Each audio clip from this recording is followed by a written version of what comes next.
The WWE Women's Championship was on the line in the main event tonight with Tiffany Stratton defending her title against Nia Jax, the former champion. We were back to this, and these two women went out there tonight, and they had a banger of a main event, which I was not expecting. A match that started slow, but it built with two very convincing near falls near the end, and a very bloody Nia Jax when this match was over after getting a chair drop kick back in her face. Tiffany Stratton stands tall, still the WWE Women's Champion. A very good main event on this show tonight. We also had a couple of Money in the Bank qualifying matches. They kicked off with those tonight with Alexa Bliss qualifying on the women's side. And on the men's side, Solo Sikoa. Yes. Solo Sikoa is going to Money in the Bank. The good thing about them doing these qualifying matches on TV, they do every year, is it always gives the matches more meaning because it does tie in directly to the two Money in the Bank matches. So, especially on a 3-hour show, it's good to have matches that have meaning and are actually leading to something significant. We also had some new matches added to Saturday night's main event, which is not this weekend coming up, but the following weekend, Memorial Day weekend. John Cena will be wrestling on that show. We knew that he was going to be on the show. We didn't know for sure that he would be wrestling. But he will be on that show, and he will be wrestling R-Truth in what appears to be a non-title. It should be a non-title match. That match is now confirmed. R-Truth sat down with Wade Barrett. We'll talk about the interview that he gave. And also on that show, a steel cage match will take place, because we're not done yet with Drew McIntyre and Damian Priest, but we will be at Saturday night's main event when they collide in a steel cage. So that is now official. The tag team division. Boy, it's kind of like the tale of two shows, isn't it? You hear me talk about the tag team division in the review on Monday night, talking about the New Day and the War Raiders, and it's like, eh. Then you look at the tag team division here on SmackDown, and this division, even coming out of the TLC match a few weeks ago, is still rocking and rolling. And tonight we had a hell of a tag team match involving Fraxiom and DIY. Fraxiom now in line for a tag team championship match on the show next week. And it's just good to have a tag team division where it just feels like there's actual life to it. And you look at what's going on the other show, and it really is just what happened. How do we have this on Fridays and have what we have on Mondays? There's just quite the difference between the two shows right now. We had Jeff Cobb, who made his WWE debut at Backlash on Saturday. Tonight, though, he made his in-ring debut here on SmackDown, and he did so in a very boring match, I'm sorry to say, with LA Knight. That dragged on for far too long, and the crowd could not be bothered to give a single solitary shit about this match. He won. At least he won. It could have been worse. He could have lost. So that's the good thing about it, but unfortunately, yeah, that match was no good. But we had, again, a hell of a closing match. We had the qualifying matches for Money in the Bank. We had a hot tag team match. There was more good than bad on this show. There was more stuff that I enjoyed than I did not enjoy. So it was a good show overall, but I am still counting down the weeks. Now, as I look at the date here, it is May 16th. Now, the last we heard, now, granted, I think it was in the Observer, it was Meltzer who mentioned this, but the last we heard was that as of June 6th, SmackDown was moving back to 2 hours. We've heard nothing about this since. I haven't heard anything in the last few weeks about that date, if it changed, if it's true, if it's not true. I'm going to assume it's true.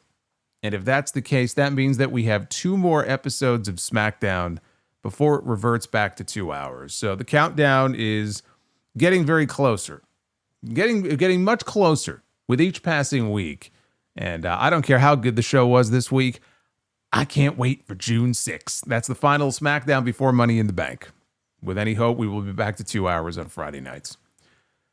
This is your WWE Smackdown review. It is May 16th, 2025. I am the Solomonster. Thank you for being with me here on a Friday night. Subscribe to the channel, like the video, and if you want to drop a super chat, you may do so. It is not required, but we have some pretty cool people who love to support. I appreciate it. I will read all of your messages, so please get them on in before we get out of here.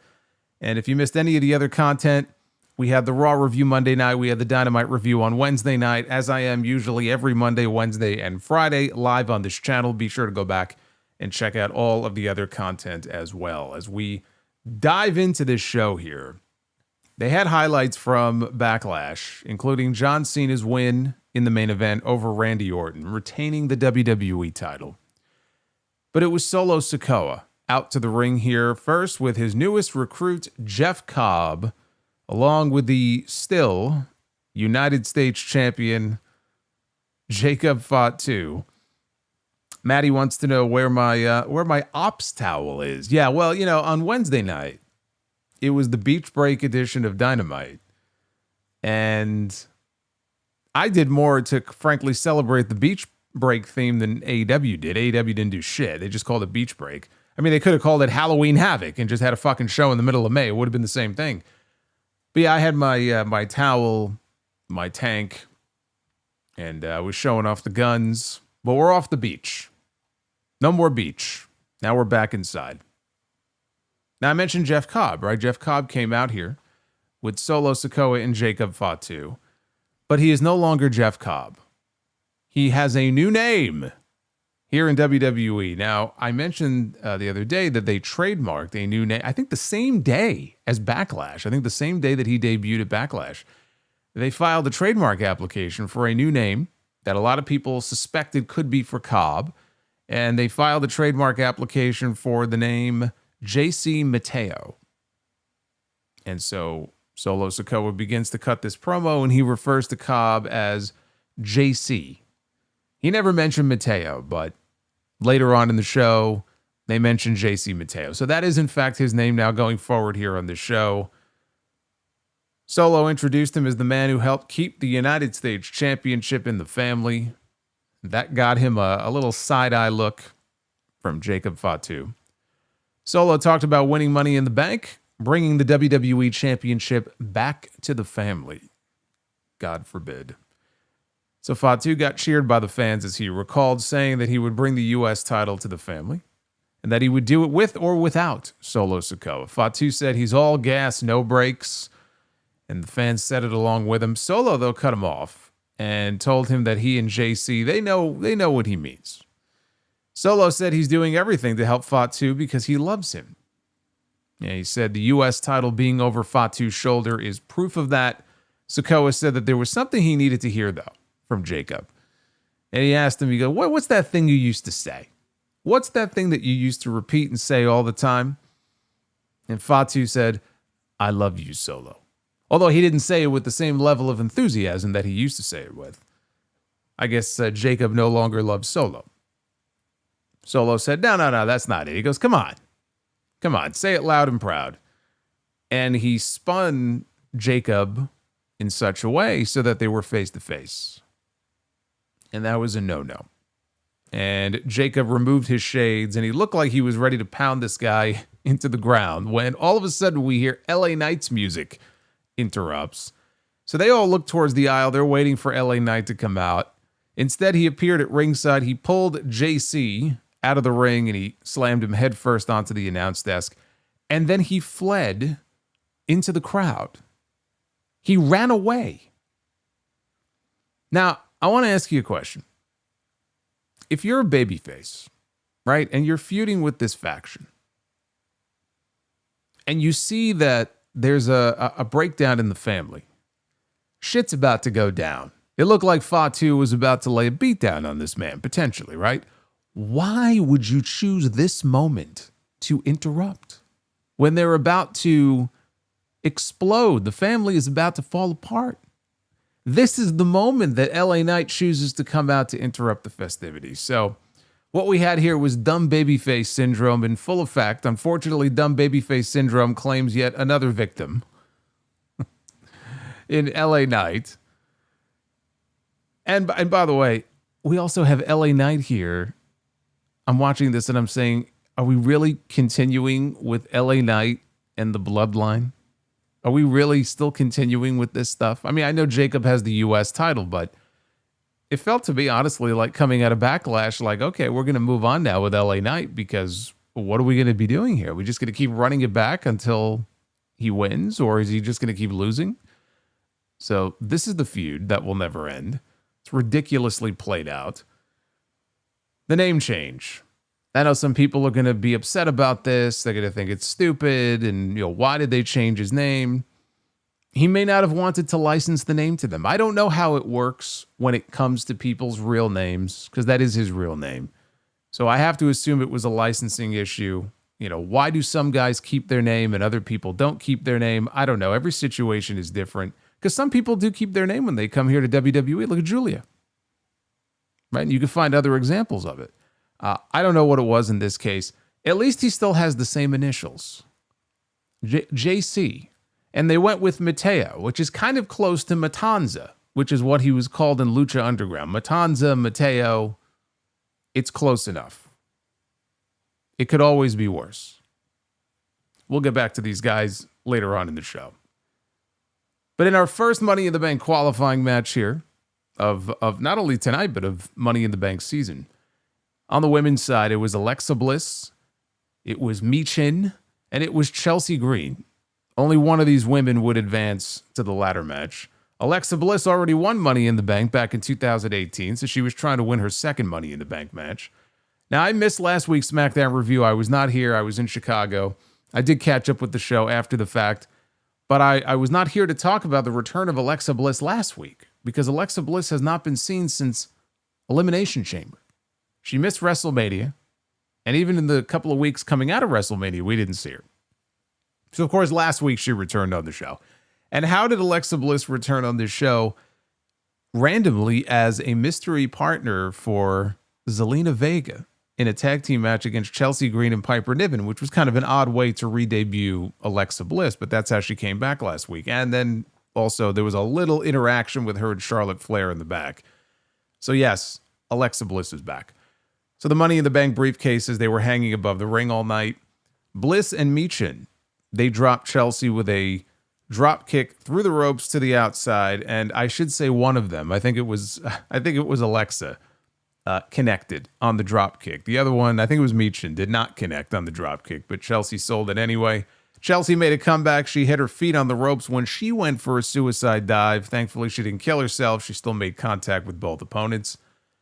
Later in the match, we had Michin doing her long back attack dance. The long back attack. See, if I had a move in wrestling, I think I might call it that. But she did the cannonball in the corner on both women. Michin hit Eat Defeat on Chelsea and had her pinned until Bliss broke it up. Alexa put Michin down with a DDT and then went up top, hit Twisted Bliss, which is one of her finishes. Green broke up the pin and then threw Alexa out of the ring before hitting an unprettier to Michin. But then Alexa pulled Michin out of the ring. She gets back inside, and she grabs Chelsea and drops her with her Sister Abigail DDT for the win to become the first to qualify for Money in the Bank. Joe Tessitore, when this was over, called this an outstanding match, which was a lie, but it was solid enough. We had a video package recapping Fraxiom, something else that happened on the show last week. Fraxiom beat the Street Profits in a non-title match, followed by DIY attacking Fraxiom and the Motor City Machine Guns in the backstage area. I'm not sure why beating the champions doesn't immediately earn you a title match, but they had to go through tonight before they ultimately got their title match. But this led into a match here between Fraxiom and DIY. So Axiom went for a springboard move. He slipped, though, when Gargano touched the middle rope. Tommaso Ciampa drilled Axiom with a knee strike that cleared him from the ring, and Gargano ran Axiom into the barricade. Nathan Frazier hit a standing shooting star press on Johnny for a near fall. Then he went up top, and he rolled through on a Fenix splash attempt. I feel like, most people who go for that Fenix splash, Seth Rollins is another one, they never hit it. It's always a roll through. I can't remember the last time I actually saw a Fenix splash connect in a match. Maybe it's time we leave that one alone. So he rolled through a Fenix splash attempt. Gargano moved out of the way. Gargano caught Frazier with a thrust kick as he was going for a springboard move. So think the spot in NXT with Adam Cole and Ricochet, Not quite as good as that, but similar type of spot here. Gargano, though, he did get caught when he came in. He got caught with a kick to the back of the neck. I don't know that he was supposed to, so he didn't really sell it too much. Ciampa tagged in, held up Frazier while Gargano kicked him before hitting the fairy tale ending. Ciampa had Frazier pinned, but Axiom broke it up. So Ciampa hits Project Ciampa on Nathan for a near fall. Ciampa then goes for a running knee strike. Frazier avoids it.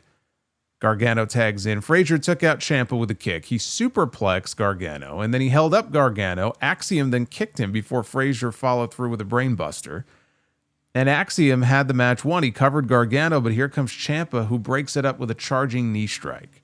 So these guys are they're firing on all cylinders right now.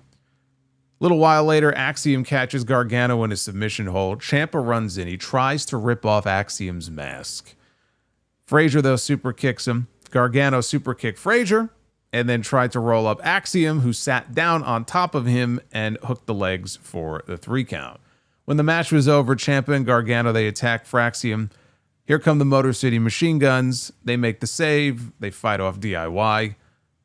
And Joe Tessitore on commentary noted that this is 4 straight wins now for Fraxiom here on SmackDown. Great match. This was a great match. The tag team division right now here on SmackDown continues to outshine that which we get on Monday nights. This is clearly the stronger of the 2 divisions, the more exciting, because the Raw division just isn't as loaded talent-wise with tag teams as SmackDown is. And so you're seeing that play out on TV each week. Now, in the back after the Street Profits, they walked up to Fraxiom, and they congratulated them for being on a roll. They even got one over on them. So they just came from Nick Aldis's office, and he's granted them a WWE Tag Team Championship match. And you're not going to have to wait for Money in the Bank. You're not going to have to wait for Saturday night's main event, because we're doing it next week on SmackDown. And Frazier was all pumped up for the match, and Axiom had to calm him down and say, okay, let's get focused here.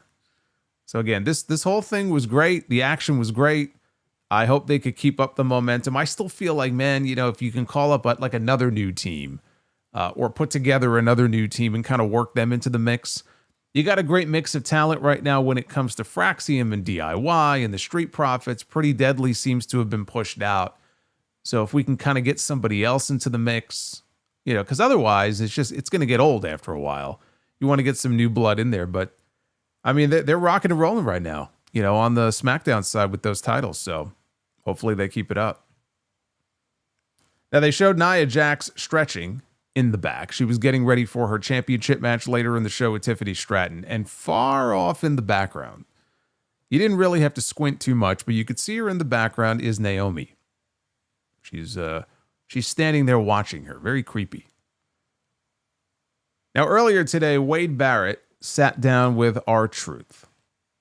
And he brought up the post-show press conference after Backlash, where John Cena delivered an attitude adjustment to R-Truth through a table. And so Barrett wants to ask him, he says, where's your head at right now as far as the 2 of you? Like, what's going on? And Truth said, life is tough. There's constant pressure, different responsibilities, bills to pay, right? Everyone has different pressures and stresses that they deal with. But regardless of that, you can always depend on John Cena. It says, when you felt like you wanted to quit, what did John say? Never give up. You didn't know when it was going to come. You didn't think it was going to happen. What did John say? Your time is now. Hustle, loyalty, respect. Those aren't just words. It's a beacon of light. And if John Cena did it, then so can you. So Wade said, listen to yourself. Like, you sound crazy. You got involved in the match at Backlash. You prevented him from being punted by Randy Orton. And look at the way that he repaid you. And you want to sit here, right, and basically extol the virtues of this man. Like, what's wrong with you? The Truth told him Cena won that match on his own. Said that man at the press conference, that wasn't John Cena. The John Cena that he knows wouldn't turn his back on the people that support him and love him. The John Cena that he knows wouldn't be talking about ruining wrestling. Put his friend, his brother, through a table. Said, I don't want to fight John, but if I have to beat him back to his senses, then I would do it. I'm going to do it. I already talked to Nick Aldis. It's already set. Saturday night's main event. John is the greatest of all time, but I remember what my hero told me: when you face the impossible, never give up. And regardless of what happens, he's going to walk out with his head held high because he's going to live by 3 words: hustle, loyalty, and respect. That's what's up. And that was the end of the interview. So now it is official. They put the graphic up. It did not say anything about it being a WWE Championship match, which is fine because, let's be honest here, it's R-Truth. What the fuck has he done to get a WWE Championship match? Nothing, not a damn thing. So this really has no business being a title match, but just having John Cena wrestling on the card is going to be enough of an attraction because he's only got so many matches left, right? The countdown is on. This is his final year. Title or no title, every John Cena match is meaningful in some way because it is one step closer to the end. And so now we're getting John Cena against R-Truth, which I'm guessing is the first time we've had this match since, God, what was that show? Capital Punishment, right? Remember they wrestled on that pay-per-view back in 2010? That may have been the last match they had one-on-one. But for years now, Truth has been mimicking him and stealing his moves, the 5-knuckle shuffle and the attitude adjustment and everything. He's been, mimicking this man and looking up to this man. And so now they're going to take this and they're going to apply it to what John Cena now is doing as a heel. And the question is, how are they going to work this? I like the fact it's not a championship match for another reason also. It makes it, potentially, for some people, a little less predictable. Because if it was for the WWE Championship, right? What's the percentage you would put on it as far as Truth winning the match, right? 0%. Without the title on the line, maybe now you give Truth like a 3% chance of winning the match because you know that the title won't change. So potentially, like if Randy Orton was to show up or somebody was to show up, Truth could get a fluky win. They could run it back again. I'm not saying I don't think this is going to happen. Okay, just put that out there. Okay, John Cena is not losing to R-Truth, but there's at least a chance. And if the title was on the line, then there would be absolutely no chance whatsoever. But this, to me, it doesn't even feel so much like a match. This feels like the setup to more of an angle. You're going to have Truth go out there, and it's not going to be ding, ding, ding, collar and elbow tie-up. It's going to be Truth trying to get through to John Cena and convince him, like, look, this is not you. We need the real John Cena back. We need the old John Cena back. What are you doing? And he's going to try to convince this man to see the error of his ways. They dropped a hint of this at the end of Backlash, after Backlash went off the air on Saturday night. They kind of zoomed in on Cena's face, and he had this look on his face, this expression like he was maybe having doubts. He was second-guessing his behavior. He was having regrets. And then, of course, he did what he did to Truth at the post-show press scrum. But I'm sure that will play into this match. It'll be more of a kind of a storytelling segment than anything else. What kind of match are they even going to have? I mean, as a wrestling match, what kind of match is this really going to be anyway? It's going to be more about the story. And we'll get little shades of maybe Cena again. He's thinking like, oh, maybe he's right. I don't know. But like in the end, he's not going back babyface. And when all is said and done, he needs to put Truth down. And I think he needs to put him down. Not just AA or STFU, he gives up, match is over. He's got to lay a beat down on this guy. We know he's going to be a babyface again in a few months. We know where this story ends. But for now, he's a heel. And he's going to continue to be a heel for at least a little while longer. So solidify that heel turn and have him lay a vicious beating on this man who is beloved by all of the WWE fans. And this man believes in him. What a shitty thing to do for him to put this man down and then wake him back up and put him down for a second time, which really is what this should be next Saturday.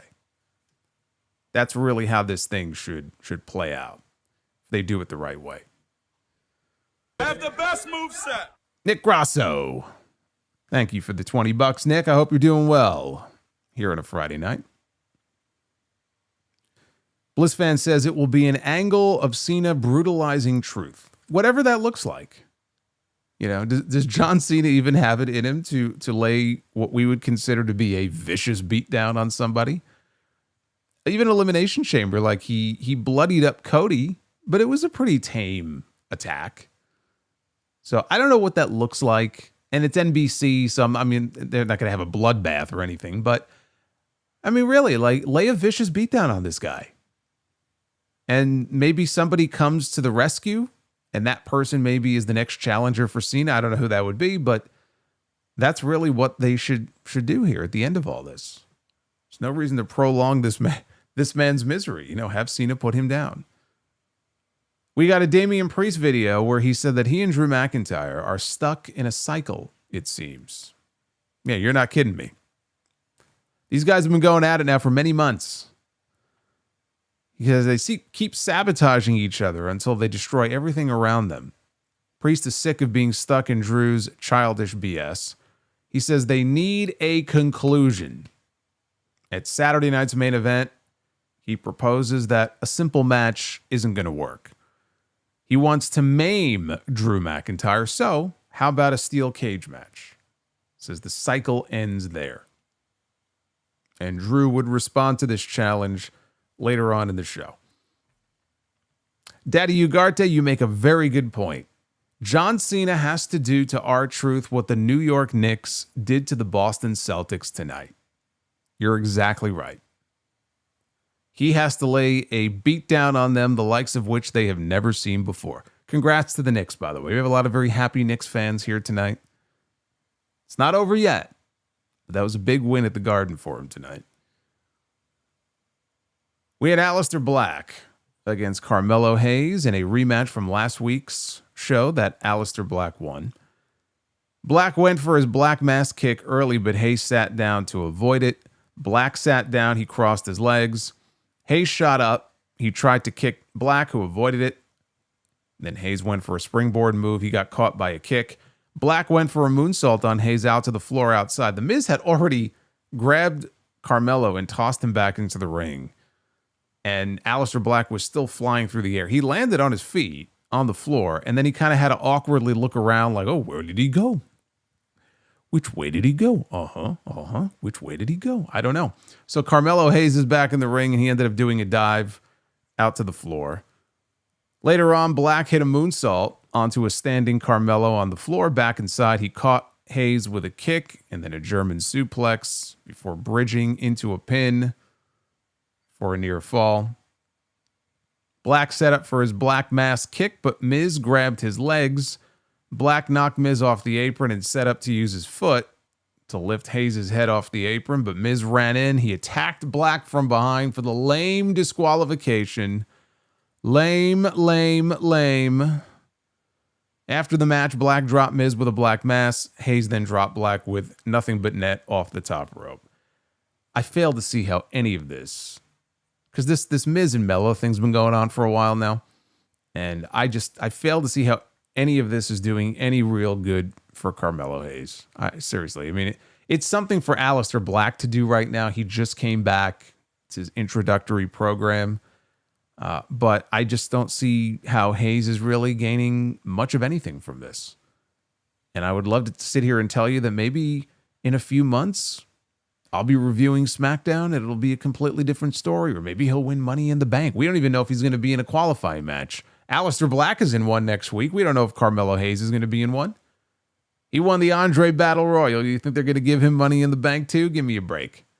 The way he's been pushed, please. Of course, he would benefit from something like that. Do I see them doing it? No. But I just, so far it's been going on for a while. I just don't see where the real benefit is for him, other than he's getting his face on TV every week, so that's good. But otherwise, this was, not impressed. Now in the back, Alexa Bliss is walking, and Byron Saxton finds her. And Alexa says that she feels amazing, and she wants to go on to become the first two-time women's Money in the Bank winner. But then she wanders off because there's something off in the distance that catches her eye. And so she walks over, And it's Charlotte Flair. Of course, it's Charlotte Flair. You see the two of them standing side by side. Charlotte Flair is like Andre the Giant standing next to Alexa Bliss. Of course, it caught her eye. So she walks up to Charlotte, who's waiting outside Nick Aldis's office to speak with him. And Charlotte wants to know, what are we doing here? Like, you and me, what is this? Now, the reason she says this is because on the show last week, there was a very brief interaction with them in the back where Charlotte was leaving. She was about to enter her car. And Alexa was there. And Alexa says, we need to talk. Now, what they went off to talk about, we don't know. So that's what this is about. Bliss reminds everybody that, you know, Charlotte was actually the only decent human being to her back when she was still in NXT, and she still remembers that. And Charlotte says, yeah, well, I don't remember that. Apparently, Alexa Bliss doesn't remember the fact that it was only, 4 years ago that Charlotte Flair not only was tormenting her, but ripped Lily the doll to shreds, the insides. She gutted Lily. The inside. Did you see the latest episode of The Last of Us? Okay. Need I say more? Okay. She ripped that doll open, fucking stem to stern, and guts poured everywhere, fluff, whatever is in the fucking doll, drugs, whatever it is. This wasn't that long ago. And I remember Alexa Bliss, she pitched a fit. She had a meltdown out there over what happened. Apparently, I guess maybe her therapist has taught her to forgive and forget because she didn't bring any of that up. Now she wants to be friends. She wants to be allies with Charlotte. Charlotte wants nothing to do with her. But all of a sudden, the door opens to Nick Aldis's office, and out walks Julia, who was just part of her first Monday Night Raw main event this week. Great tag team match, Rhea Ripley, Io Sky against Roxanne Perez and Julia. Julia walks out of his office, and Nick follows her out, and he informs Charlotte and Alexa, I want to introduce you to the newest member of the SmackDown women's roster, Julia, who just sort of glares at them, and then she walks off. Charlotte then heads in to speak with Aldis about Money in the Bank, but first tells Alexa Bliss, I don't need you. And then she heads inside, and Bliss says, keep telling yourself that. Now, they posted I should mention that they posted a video on their YouTube channel. Yes, disembowel. That's the word I was looking for, Daddy Ugarte.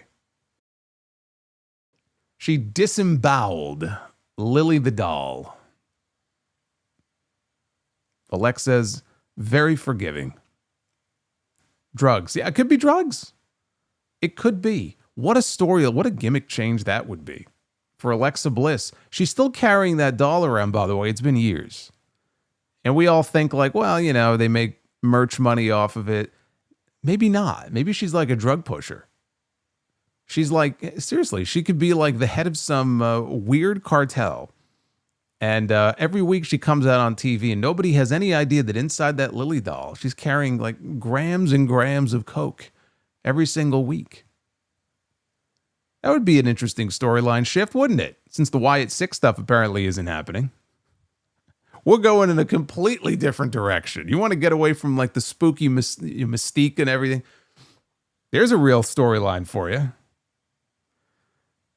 But they posted a video on their YouTube channel after Raw Monday night. Little interaction in the back between Julia and Roxanne. And it looked like they were splitting up. And Julia basically was like, yeah, there is no we. And she walked away. And so this is basically confirmation that their team was very short-lived. It was just a way to introduce them to the main roster. And so they're not going to be kept together. There's no reason to keep them together. Julia should be on her own. Julia does not need to be stuck in a tag team. And now you can split them up and Roxanne can stay on Raw and Julia can be on SmackDown. I think that she is an excellent addition to this roster. And I've been saying, you know, Julia, Roxanne, Stephanie Vicaire, all these women from NXT over the last several weeks, really ever since WrestleMania, that have popped up on the main roster shows have been on Raw. They haven't been on SmackDown. And you can't continue that way. You can't have it be that one-sided. You've got to spread the wealth around a little bit. So you can have some faces on Raw. You can have some new faces on SmackDown as well. So I like Julia being on the blue brand even better. I could be wrong about this, but if they're introducing new people to the roster in this way, that tells me that maybe they're not going to do a draft after all. There's been talk lately about them doing a draft show in the next few weeks. Nothing's been said officially on TV about it. I am of the mindset there is no need for a draft. Not that I wouldn't be moving people from one show to the other. I actually think there's one name in particular on SmackDown who needs to be moved to Raw as soon as possible. His name is LA Knight. But there's no need to do a proper draft show because they're fucking boring. Those draft shows are awful. They did the transfer portal late last year. It dragged on for, I don't know, a month and a half, 2 months. It was kind of open-ended there for a while. Dragged on into the beginning of this year, but it gave them an opportunity to move people around as they saw fit. If there was an injury or if they had a hole here or a hole there, they could plug it in and move this person here, move this person there. They could initiate trades between the two general managers. I don't see any reason why you can't replicate that and do that again in the summer. Twice a year, you have these kind of open-ended transfer windows, and it could be 2 months. It could be 6 weeks. It could be however long you want it to be, where things open up and people can go back and forth. You can move the chess pieces around as you see fit. Again, a summer thing, like the trade deadline you hear about in sports. And then you do it again at the end of the year. What do you need to do a draft show for?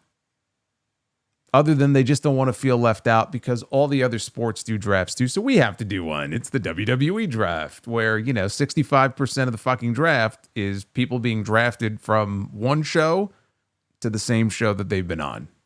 That's always fun. That's riveting television. So if they're doing this, I'm hopeful that maybe there is no draft and they will simply move certain people around because that's what I would be doing. Now, as far as Charlotte and Alexa is concerned, I don't know where they're going to go with this. I am curious to see if they're going to form some sort of friendship or partnership, if they're going to feud them. There's a very good chance they both are going to end up in that Money in the Bank ladder match. I am all for a friendship, maybe even like a kind of an odd couple type of pairing between these two. Not that Alexa needs it, but if they do something like that, it could help initiate something of a character change for Charlotte. I mean, she'll always be the queen, right? She'll always be the queen bee of that division. But even just to soften her up a little bit, humanize her a little bit, she's not relatable in any way. Like the Charlotte Flair character, I'm not talking about Ashley Flair, okay? Because nobody really knows Ashley Flair. We're talking about Charlotte, the one we see on TV every week. I would even argue she is the least relatable character that they have in the entire company. Certainly one of them. And maybe a pairing like this could help change that a little bit, soften her up a little bit. I don't know if they want her to go babyface, because that could end up happening too. But just to make her even a little more relatable or likable when people see her on TV, it's not a bad idea. I have no idea if that's where this is going. That is something, though, that piques my curiosity. I would like to see something like that because her character is just very one-dimensional and it never changes.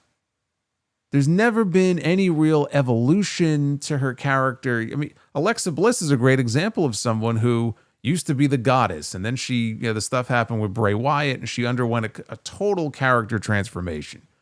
And you could point to other people on the roster who have gone through the same thing. Solo Sikoa, look at when he was introduced to the main roster in the Bloodline. He was the silent enforcer. Even when guys in the ring were being cracked up by Sami Zayn, Solo stood there, stoic. He would not break. He would not speak. Now he's out there. He's cracking jokes. He's able to show off more of his personality. He's a little more relatable in that way. But then you look at someone like Charlotte. It's the same exact Charlotte Flair that we have seen on television now year after year after year. Nothing ever changes. There is nothing relatable about this woman on TV. Maybe they could do something with these two that changes that.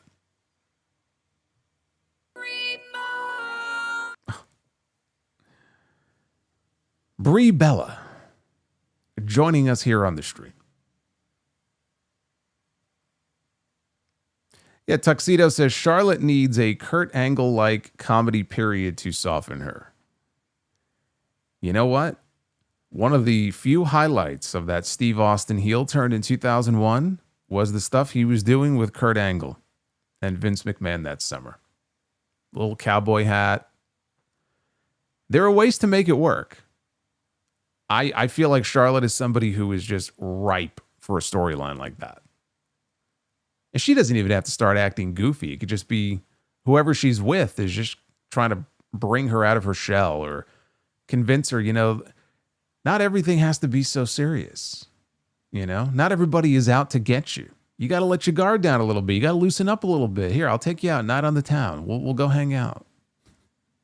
Something different. Drew McIntyre.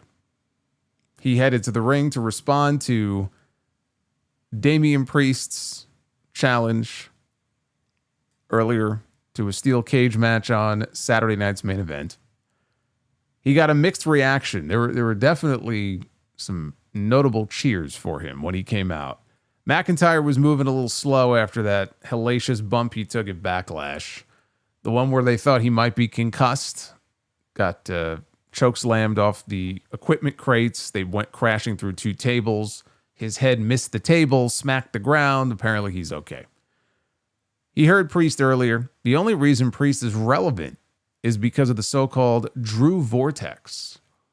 I would rather be caught in the Drew Vortex than the Jericho Vortex, just for the record.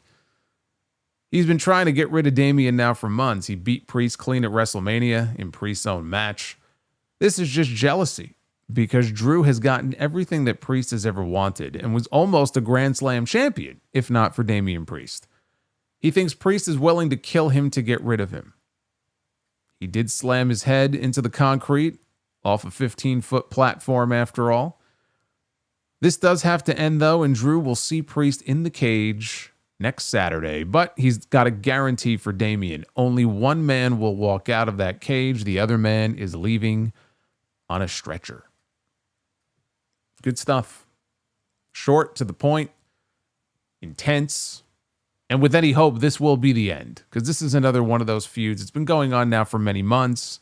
It really goes back to last year, if you think about it. I mean, they got away from it for a while, but these two have been feuding going back to fucking WrestleMania last year when Priest cashed in his Money in the Bank. Then they had that match at the Clash. Clash in Scotland or wherever the fuck they were.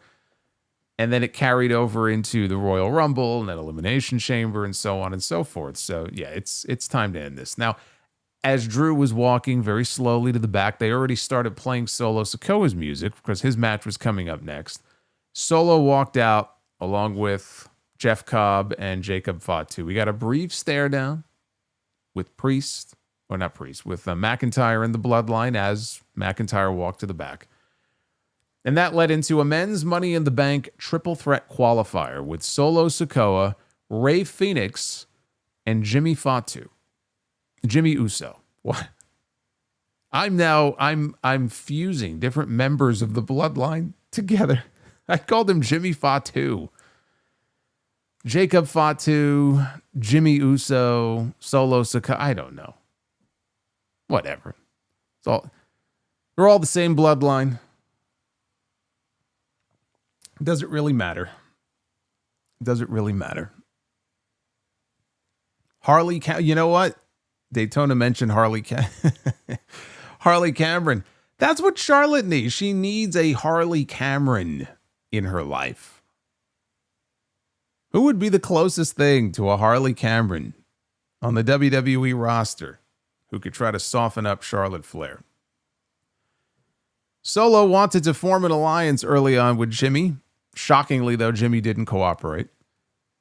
Fenix wiped out the brothers Uso, we'll call them, with a flying crossbody outside the ring. Sikoa, though, caught him moments later with a spinning Solo inside. Even though that's his finish, he did not go for the cover.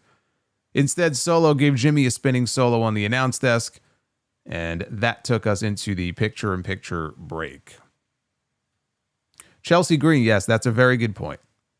Chelsea Green would be. She really would be. She would be the closest thing to a Harley. I don't know if she doesn't do ventriloquism, but she would be the closest thing to a Harley Cameron, probably on the active, like, main WWE roster that we have right now. Hey, you know what? That could work too. Doesn't really fit the current gimmick that Chelsea is doing, but if she ever gets away from the whole like secret Hervis stuff, I could see something like that working. We went to a picture-in-picture break, and that was very boring, with Solo basically stalking both men to get the heat. Something this match was mostly devoid of. And then we got a brief referee botch here. Actually, a big referee botch. It was brief, but it was big. And it was very unlike Charles Robinson. Now, Charles Robinson is probably, if not the best, one of the best referees today in the game. He's been doing this a very long time. Little Nate. Who doesn't like Little Nate? He's awesome. But we all make mistakes. And he made one here. Because now really this whole spot looked bad. Because what they did was Solo was holding Rey Fenix up. Now, Fenix was facing outward, but he was basically holding him up. Jimmy was on the ropes, and he was setting up for a dive. Some kind of move. And he took forever to situate himself before he jumped. So Fenix is being held up in the air, and he's got his arms, and literally like he's like flailing. Oh, he's like flailing around. It felt like forever. Like he's swimming through the air. And so finally, Jimmy dives. Fenix rolls through, though, so Jimmy missed him. And Fenix rolled through, and he had Solo rolled up for the pin. Clearly, he's pinning this man. And inexplicably, Charles Robinson is standing in the corner, and he's more focused on Jimmy. He's not watching the other corner, which is right in front of him, where Fenix has Solo rolled up. And Fenix is like, he's looking, he's waiting for the referee to start counting, and there's no ref. And finally, Robinson looks over and he realizes, but before he could even hit the mat for a 1 count, finally, Solo kicks out. And even Wade Barrett on commentary, he called him out for it. You could see Robinson after he was kind of smirking, and he told Fenix, "I'm sorry," said "I'm sorry" a few times. Mistakes happen. You know, Robinson is, like I said, one of the best in the game. He had a brain fart moment. I don't know what the hell happened there. You know, maybe a hot woman flashed him in the crowd. It's understandable, but I don't know. I don't know what happened, but Rey Fenix got screwed in this match. So then Fatu decides to get involved. Jimmy super kicks him off the apron. Solo then gives Jimmy the Samoan spike. Jimmy fell to the floor outside. Fenix, though, caught Solo with his rope walk, adios amigo kick. Then Fenix knocked JC off the apron. But that little distraction, that momentary distraction, allowed Solo Sikoa to hit Fenix with a Samoan spike. Took Fenix inside out. He took an inside out bump on this spike. And Solo Sikoa pins Rey Fenix to advance to Money in the Bank. His first Money in the Bank ladder match. This was the worst possible outcome that we could have had here in this match. The match itself, I didn't think was really all that good. When the match was over, LA Knight runs out. He runs Fatu into the ring post, and he grabs a chair, and he climbs on top of the announce desk. Nick Aldis walks out, and he calls for everybody to stand down. Okay, everybody just stand down. And he says, if JC Mateo over here wants to get involved so badly, let's get a referee out here, and we'll have Mateo against LA Knight right now. And so just like that, we were about to get the in-ring debut of Jeff Cobb. Let me just say this. The Money in the Bank ladder match is tailor-made for someone like Rey Fenix. And it is insane to think that he was in this qualifying match and he didn't win. And unless they have a last chance qualifier, which in the past they've done that sometimes, he's not going to be involved in Money in the Bank. The only thing I can reason from this, that afternoon, they're already doing a show in LA. Worlds Collide. WWE, NXT, AAA talent are all going to be on the show. I would suspect that Rey Fenix is going to be a part of that show. And that is the reason why they did not put him in the Money in the Bank match. Now logistically, because both shows are in LA, I don't know they're not in this. I don't think they're in the same venue because I think Worlds Collide is at the Kia Forum, and Money in the Bank is, I guess Money in the Bank would be what? Where the old whatever they're calling the Staples Center now. I think it's in that building. Logistically, it might be possible for somebody on the Worlds Collide card to also wrestle on Money in the Bank, but maybe they don't want to chance it and put him in 2 matches. So I'm just going to assume that Rey Fenix is going to be on Worlds Collide, and that's why he's not in the Money in the Bank match. If he is not on that Worlds Collide show, then he should have won this match, and this was a very stupid decision. But I'm assuming that's probably why he is not going to be in that ladder. Because why wouldn't you want him? Of all matches, like why wouldn't you want him in a big ladder match like this? You know, he may not win, but he'll definitely enhance the match. Oh, Money in the Bank is in the Intuit Dome. It's at the Clippers Arena. All right, but it is 2 different buildings. I'm pretty sure Worlds Collide is at the Kia Forum. It's the amazing Gunther. Jerry Lawler loves Gunther the Magnificent. All hail Gunther. You know, Gunther is headed to the Intuit Dome as well. We ought to get Gunther in Money in the Bank. I got my money on him if he's in there. Solo is going to cash in on Marcos. Why would you even float that idea into the atmosphere? Actually, if Solo Sikoa wins Money in the Bank, he'd probably try to cash in on Jacob. Because cashing in on the U.S. title went so well for Austin Theory once upon a time. So after a break, it was Jeff Cobb in his in-ring WWE debut. Not even in proper gear, he was in his street clothes. As JC Mateo against LA Knight. Boy, did this die a death. This just dragged on for far too long. And the crowd did not care. They were quiet for most of this. My God. Joe Tessitore, he did list some of the championships that Mateo held in New Japan on commentary. He also mentioned that he was in Lucha Underground. Knight was in control when Solo Sikoa caused a distraction. Mateo delivered an overhead suplex to Knight, dumped him all the way out to the floor. So think belly to belly, the belly to belly suplex once upon a time on this show that Brock Lesnar gave to Shannon Moore. Just not quite as impressive or quite as deadly as that one was. That spot still lives rent-free in my head. Actually, there's a lot of spots, a lot of vicious shit that Brock Lesnar did during that ruthless aggression era period on this show that still lives rent-free in my head. I was talking about Zach Gowen the other night because he was on Dynamite. Yeah. Brock was a menace back then. Holy shit. So later on, Mateo tossed Knight out to the floor, followed him outside, and he ran Knight's head into the ring post, and then he went to go splash him up against the post. Knight moved out of the way. Mateo went crashing into the post instead.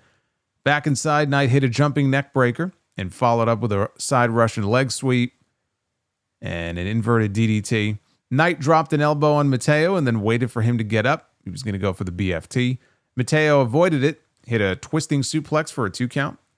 Mateo followed up with a standing moonsault for a near fall that the announcers put over on commentary very hard. You know, a man of his size and body shape doing a move like that is very impressive. Knight had to fight off Solo. Then he hit Fatu and Solo with a springboard dive out to the floor. Knight returned to the apron. He went for a slingshot move, but when he slingshotted his way back in, Mateo caught him and spun him around for the Tour of the Islands. Or as Joe Tessitore called it, the Tour of Islands. It is the Tour of the Islands, as Wade Barrett corrected him on commentary when they showed the replay. And he got the pin.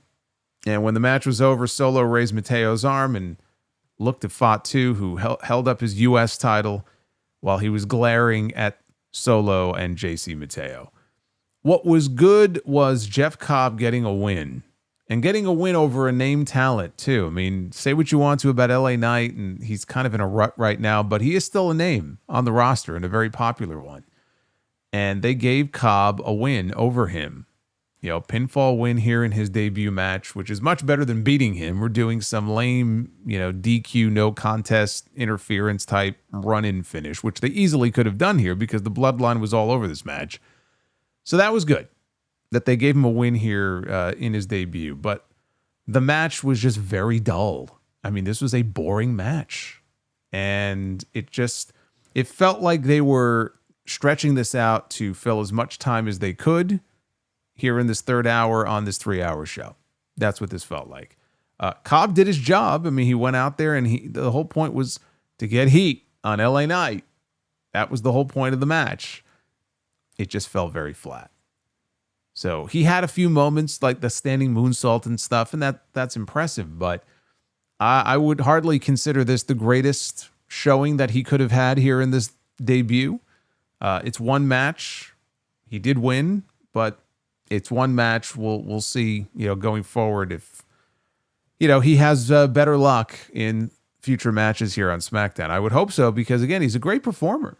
And I've seen him wrestle, many times over the years, and in the ring with the right person in the right circumstances, he can go out there and have a kick-ass match. Kick-ass is not what I would use to describe this one, though. But it's also another loss for LA Knight. Got to talk about LA Knight here because, LA Knight, he lost the United States title to Jacob Fatu at WrestleMania. And we know that the Rocket has been strapped to Jacob, and Jacob is awesome. And Jacob is going places. So he's got the title. And they're not taking that title away from him anytime soon. And even if they did, they're not going to take it away from him just to put it back on LA Knight, I don't think. So Knight lost, and he got a rematch at Backlash, and he lost there too. So now he shows up on SmackDown tonight, and he's wrestling the new guy, and he loses again. And now the question becomes, where to next with LA Knight? LA Knight is going to be in a Money in the Bank qualifying match on the show next week. They made that announcement later on in the show. Well, you may as well mention it now. There was a video promo with Shinsuke Nakamura, and they had the subtitles. And so we're back to this. Like Nakamura out of nowhere. Okay, now he's back. And the first fucking person that he talks about in this promo, I shit you not, is LA Knight. And this is before I knew what this was in reference to. That he was cutting promos on both of his opponents because this had to do with the Money in the Bank qualifying match. So I didn't know that right away, but I'm watching this and I'm like, are you fucking kidding me? Are we going back again to Nakamura and LA Knight? Are we so devoid of ideas for this man that we are reverting back to this? And now there's no title on the line. They neither of them have the US title. So he talked about Knight, then he mentioned Aleister Black because that's the match next week. Triple threat, Money in the Bank qualifying match, LA Knight, Aleister Black, Shinsuke Nakamura. My first thought is that it's going to be a win for Aleister Black, right? He's the new guy. He just came back and he's going to go to Money in the Bank. And I don't know if he's going to win, but he'll be in the match. He should not win this match. There are ways to protect Aleister Black. First of all, I think the reason Nakamura is in this match is to lose. Whoever it is, too. Whether it's Black or Knight, he's in there to lose. He should be. That's his role in this match. He needs to take the losing fall in this match. You could easily have Miz and Carmelo Hayes show up for the distraction. They can get involved at the triple threat match. There's no disqualifications because clearly that issue is not over yet either. So let them get involved. That kind of takes Black out of the equation. He doesn't have to eat the pin. LA Knight beats Nakamura. He goes on to Money in the Bank because he can ill afford to lose another match. That's all he's been doing is losing. He's got to win this match next week. So it might be tempting for, Aleister Black to be put over here because, again, he's the new guy. And we want to keep him strong. We want to feed him wins. Next week is not the time for that. It needs to be a win for LA Knight. And LA Knight needs to be one of the top names considered for Money in the Bank this year. I don't know if he's going to get it, but his name absolutely should be in the mix as potential winners for that match. Now, talked about Julia earlier, right? Being drafted, quote unquote drafted, over to SmackDown. LA Knight, if you're going to start moving people around back and forth, or if there is a draft, LA Knight needs to get the hell off SmackDown. He needs to move to Raw. If anybody would benefit right now, especially on the men's side, and you could even say Drew McIntyre would benefit from it, but McIntyre just got moved to SmackDown only a few months ago. LA Knight needs to move from SmackDown to Raw, because if he has any shot whatsoever at becoming a world champion, and it may never happen, but if it's going to happen, it ain't going to be with the WWE title. That WWE title right now is locked up with John Cena. And if anybody else is going to get it from John Cena, it's going right back to Cody Rhodes. So where does LA Knight factor into this? What is he supposed to do for the next year? Mill around the U.S. title picture, keep feuding with the Bloodline? Like, he doesn't really have a place on this show anymore. And he's been there for a very long time. AJ Styles moved from SmackDown to Raw. That was a move that was needed. Same thing with LA Knight. He's got to get the fuck off the show. He's got to move to Raw. If they're not going to do anything with him, anything meaningful with him, and he's just going to keep losing, he's got to move to Monday Night Raw, because he will at least have a shot on that show at being the World Heavyweight Champion, either as a babyface or a heel, because he works great as a heel too. But he's still over. The fans still like him. They still cheer for him when he comes out. And I feel like with each passing week, you're going to squeeze just the life bit by bit by bit out of this guy unless something changes soon. Because then he's just going to get branded at a certain level and people are going to lose interest, and that's not what you want. So I hope he qualifies for Money in the Bank, and then whether he wins or not, he needs to move. He needs to move from SmackDown to Raw very soon. I don't know how they work it out. Maybe they do a trade. I don't care how it happens. But if anybody is going to benefit from a move right now, it's LA Knight. Absolutely. Now we got a recap of last week. Fenix and Andrade, they beat Los Garza, and Berto got fed up with Santos Escobar. So now we're in the back live, and we have Escobar and we have Angel, and they haven't been able to talk with Berto since last week. They can't get in touch with him, and he's not home. Santos is willing to forgive what happened because he sees opportunity for Legado del Fantasma in the future, and he tells Angel to bring Berto home because we could talk this out over dinner. And Angel says he'll do his best, but he can't promise anything. And Escobar said Angel has been loyal since day one, and it would be a shame if they lost that loyalty due to the actions of one selfish person. I'd like to know what it is, by the way, that Escobar says he sees opportunity for Legado del Fantasma. What opportunity exactly is he talking about? They've been on SmackDown for the longest time now, and they lose, and they lose, and they lose, and they lose, and they lose. So what is this opportunity that he's referring to? What makes him so certain that now things are about to change? Did they strike a deal to join the Bloodline or something? I mean, because the Bloodline, Bloodline's pretty well taken care of on this show. That's what I would do. I'd be like the Sami Zayn of Solo's Bloodline. Get me in there. If you hang out with the Samoan crew, you know you're going to be taken care of. You know life is going to be better for you than it is for most. So Tiffany Stratton was shown walking backstage when she finds Jade Cargill. And Jade promises that she's going to win her Money in the Bank qualifying match and then will take the title from Tiffany.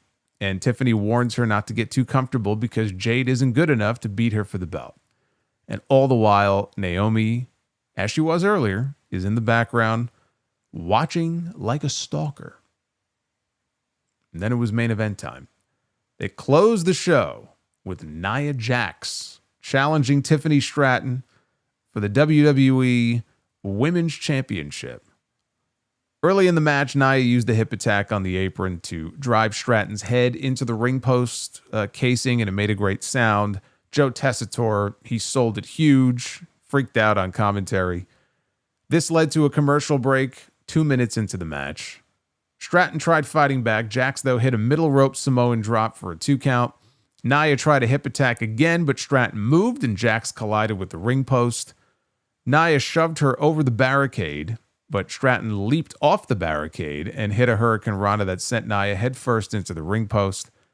Stratton followed with a flying crossbody for 2. Jax responded with a pop-up Samoan drop and a senton for 2. Back and forth we go. Stratton hit a back handspring elbow and a spine buster. And Nia comes back, and she hits her with back-to-back power bombs. She didn't go for the pin for some reason. Jax went for an avalanche body slam off the ropes. Stratton countered into a power slam off the rope. Basically kind of rolled through, and it ended up turning into a power slam to Nia, who nearly got spiked on her head. So now out comes Naomi with a chair and her new music. Got to play music. So here comes Naomi. But then Jade Cargill sprints out, also to her music. She sprints down to the ring. Naomi, she swung the chair comically and missed. And then Jade chased Naomi through the crowd, never to be seen again. Nia, meanwhile, missed a tackle and went shoulder first into the ring post. Stratton followed with the prettiest moonsault ever. And she had everybody convinced, including me, that this was over. This was academic at this point. And she covered her, and she kicked out. Nia kicked out.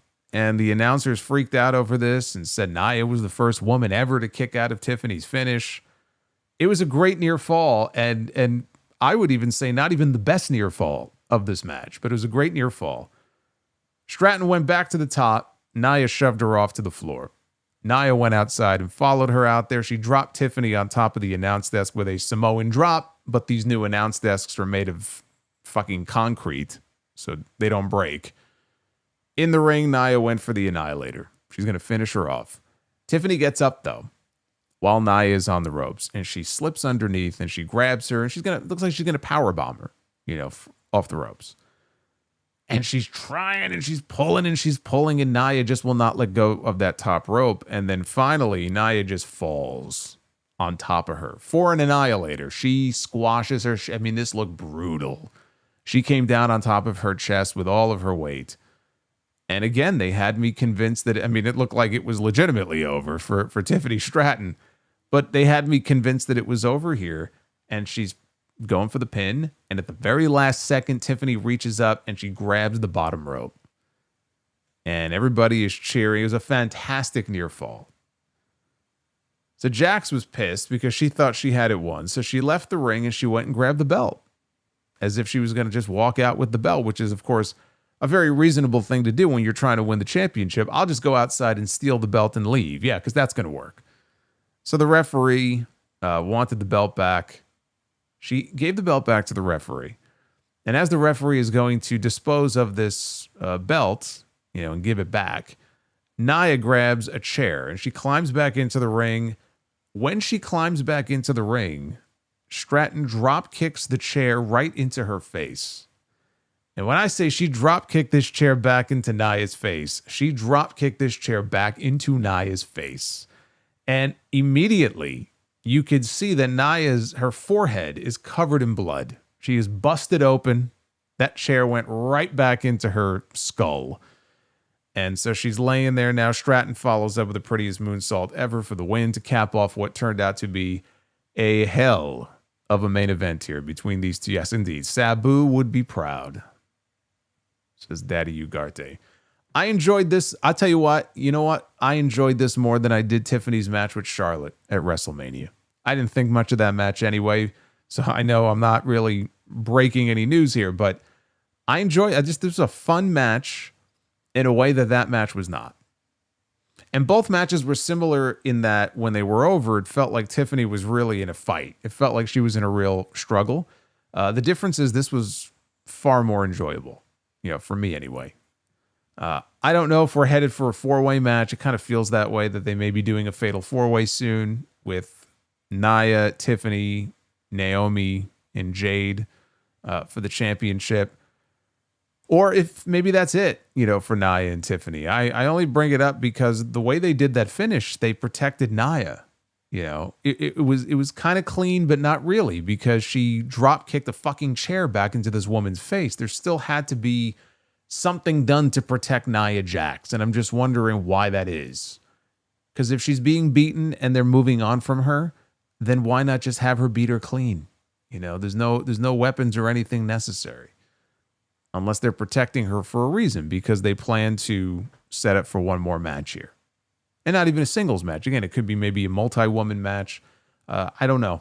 I don't know if that's where... It felt like maybe a four-way could be coming soon, but We shall see, but that was SmackDown tonight. More good than bad on this show, and as 3-hour shows go, they have been a slog to sit through now for many, many weeks. This one, it definitely had moments where it was a slog. I really felt that way, unfortunately, watching the LA Knight Jeff Cobb match. But for the most part, there was way more than good, way more good than bad, I should say, on this show. And on the whole, I enjoyed it. I thought it was a good show. Now, next week on SmackDown, there are 2 more Money in the Bank qualifying matches. I mentioned Aleister Black, LA Knight, and Shinsuke Nakamura. I'm going with LA Knight because I feel like he's got to win this. This feels like a must-win for him. And then on the men's side, on the women's side, rather, we have Charlotte Flair, we have Julia, and we have the United States champion Zelina Vega. So they put the champion here in a Money in the Bank qualifier that she is likely not going to win. I don't understand why Charlotte needs to be in this match in the first place when she has her Charlotte in the bank. She doesn't need Money in the Bank. She has Charlotte in the bank. She can cash in anytime, anywhere. It's completely unnecessary. It's totally redundant that she's even in this match, which means she's going to win. Julia should win this match. But how could I vote against Charlotte Flair? If she's in there, she's probably going to win. And the Street Profits are going to defend the WWE Tag Team Championships against Fraxiom. Fraxiom has been on a roll lately. 4 straight wins on SmackDown. That all comes to an end next week. Nathan Frazier's a little too excited right now. I think it's going to cost them in the end. But the hot tag team scene right now on SmackDown rolls on. Should be a great match next week. Hopefully 2 more. Hopefully just 2 more. And then we're back to 2-hour SmackDowns. The card for Saturday night's main event now looks like this. I don't know that it's done. There's no women's matches on here. So I would think they would want 1. And then that'll probably be it. Because right now, as I'm looking at this, we have Jey Uso and Logan Paul for the World Heavyweight Championship. We have John Cena and R-Truth, non-title. We have CM Punk and Sami Zayn taking on Seth Rollins and Braun Breaker. And we have a steel cage match. Drew McIntyre against Damian Priest. So I feel like we'll get a women's match added. Probably for a title. I mean, there's enough women's titles on the show. You could certainly have 1 on there. But that's a pretty strong card, especially for Saturday night's main event. That's a pretty strong card right there. That's, again, not this weekend, but next weekend, May 24th. Let's take a look at the Twitter poll. What did you think of SmackDown here for May the 16th? 62% thumbs up for tonight's show. 20.6% thumbs in the middle. 17.5% thumbs down. At Solomonster is where you can go vote right now. Want to hear from you guys.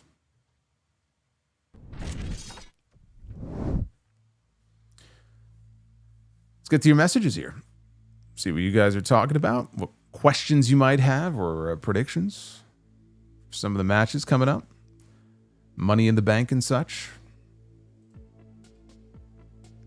As we close out another successful week here on the channel.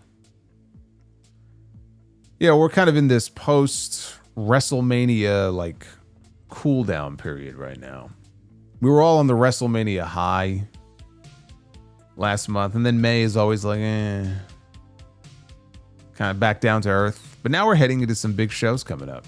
So hopefully it'll be fun.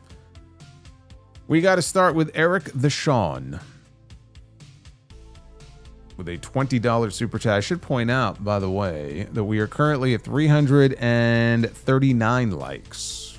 So we're still quite a bit off from Be the Booker here. We have to get to at least 400 if we're going to do Be the Booker. So get those likes up.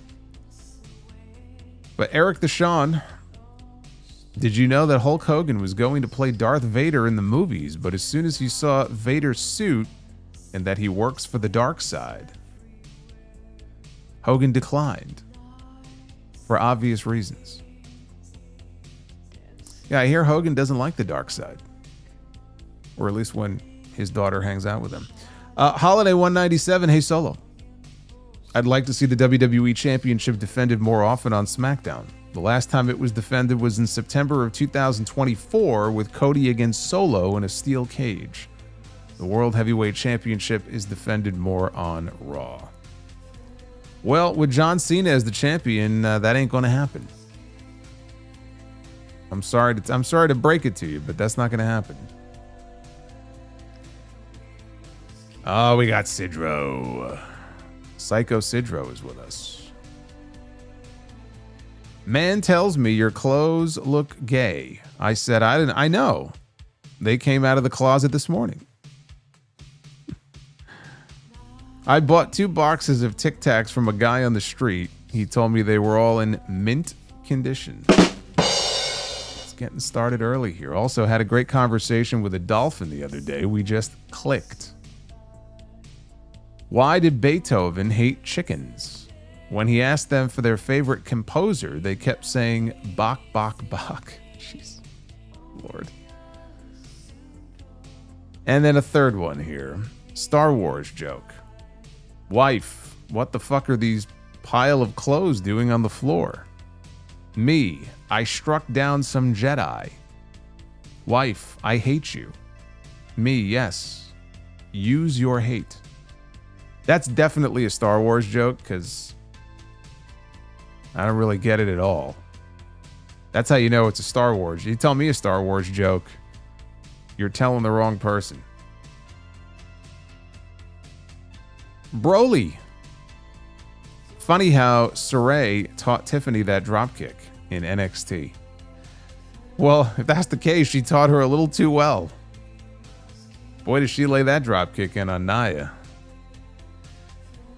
Nia's going to be feeling that for a while.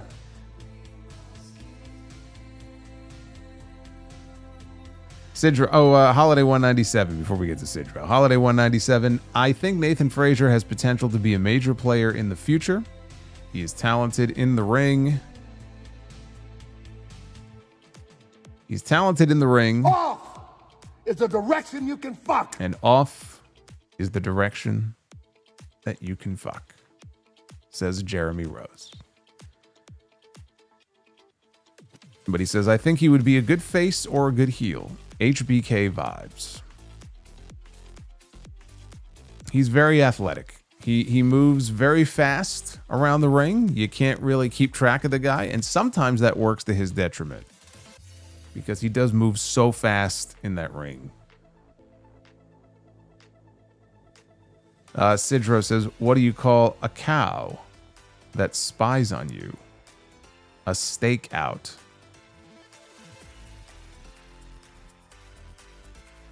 Tonga Loa superfan. Do you consider Tonga Loa to be the Mountain Dew of professional wrestling? I think Tonga Loa is more like the new Coke of professional wrestling. Dev to Dust, the New York Knicks are going to the Eastern Conference Finals for the first time in 25 years. You're telling the New Yorker that I'm aware. All New Yorkers are aware. A big celebration ongoing right now here in this city. Terrible dried chicken without flavor. SmackDown is a better show than Raw. This week it was, but I can't say that every week. This was one of those rare weeks where that was the case. It's not like that every week.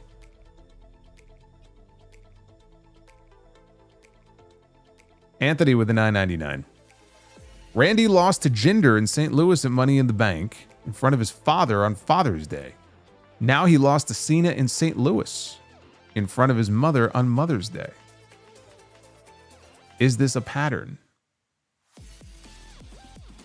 It's a good thing you only have 2 parents. That way it can't happen again. Unless he suddenly gets adopted. Sidro, fight with Superman and Dracula is postponed. Superman can't go near the crypt tonight. And how are movies Titanic and Sixth Sense alike? Icy dead people. That was bad. That one was not. That one didn't hit. That one didn't hit. Duff's Vids, I was going to tell a time traveling joke, but no one here liked it. See, that one I instantly got. That was good. I like that one. Terrible Dried Chicken watching Raw on Netflix is like eating plain bread. What's wrong with plain bread? You know, when I have a bagel on those rare occasions, I don't put anything on it. I just have a plain bagel. Can't have cream cheese on it anymore, so the hell am I going to put on there? There's nothing wrong with plain bread. Duff's Vids, if a child refuses to take a nap, are they guilty of resisting arrest?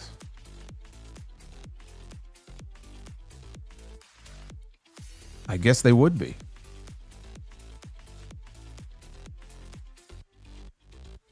Number 1, Homo sapien.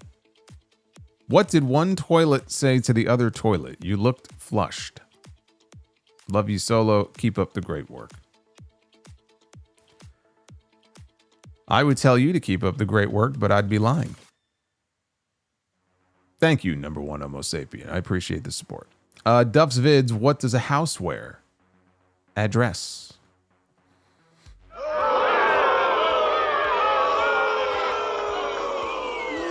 You suck. Brutal. Tough crowd. Mr. Rod with the $20. The better team won tonight. Congrats to the Knicks on advancing. Game 1 against Indiana on Wednesday at Madison Square Garden. Oh boy, man, that's sucks for the NBA, man. Everybody's going to be watching Dynamite on Wednesday. Those NBA ratings are going to take a real hit. Terrible Dried Chicken. Throw the damn towel. Tony Duke from Rocky IV. I don't know what that's in reference to, but Rocky IV was a great movie. Groovy Goose. If I get signed by WWE, I will have to be addressed as Gooey Grooves by Solomonster and chat. Thanks for the streams. Now they're going to make you change your name, so you're not going to be allowed to be Groovy Goose anymore. You're going to have to come up with a different name. Alexander, I'm so over what is left of the bloodline. I feel like Fatu needs to dethrone Solo and take the family over. Solo has go away heat with me. And now he's in Money in the Bank. Solo has his moments. I mean, he's a funny guy, but yeah, I'm kind of over it. Sidro, where does a bee sit? On its behind.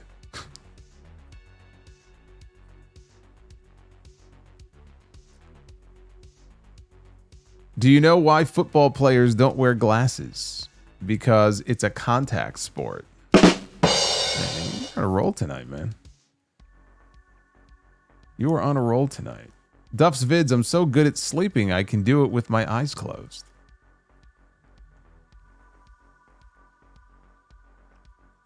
JM Melagrito. JC Mateo is basically a Filipino name having 2 first names.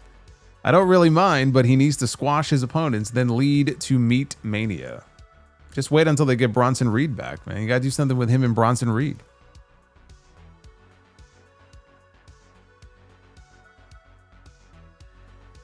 Nick Grasso with the 1999. According to WrestleVotes, Randy Orton against Nick Aldis is likely for SummerSlam. Do you like the idea, and do you think they made the right decision not doing it at WrestleMania? Also, rest in peace to one of my favorite ECW wrestlers in Sabu. Well, I thought it was a fine idea for a last-minute replacement for WrestleMania, so I don't know if what you say is true. I don't know if that's something that just has come about all of a sudden because of all the chatter about it, or if that was always the plan. I mean, I figured at some point Aldis would wrestle a match in WWE. I think it's a fine idea. It's all about the story. Then come up with a good story for it, then I'm all for it. As far as WrestleMania, did they make the right decision? People seem to enjoy seeing Joe Hendry. And he got himself a WrestleMania moment. So, yeah, that was the opponent that Randy Orton wanted. And everybody involved in that seemed to be very happy with it. So, Terrible Dried Chicken. Triple H fears Oba Femi. Well, he better not. Because Oba Femi's going to make him a lot of money. As long as he uses him the right way. When he debuts, whenever that is, he needs to destroy people. The man is a destroyer. Prince Vegeta, in 2002, why don't you think they didn't go with Triple H as the face of the company after his big return at Madison Square Garden? Was it that he didn't want to be a babyface long term, or was it Hogan nostalgia? The reason he lost the title was because it was Hogan nostalgia. I mean, Vince saw that and the reactions that Hogan was getting, and he's like, "Got to put the belt on him. We gotta milk this for a little bit." Triple H was never the face of the company. I've always said he was the guy who worked with the guy. I said that years ago on the show. He worked with Austin. He worked with, Rock. He worked with Cena. All the people that really you could look at and say, okay, this guy is the face of the company. Triple H would work with them. He himself, I never looked at as the face of the franchise. Just never did. Now, of course, he runs the franchise.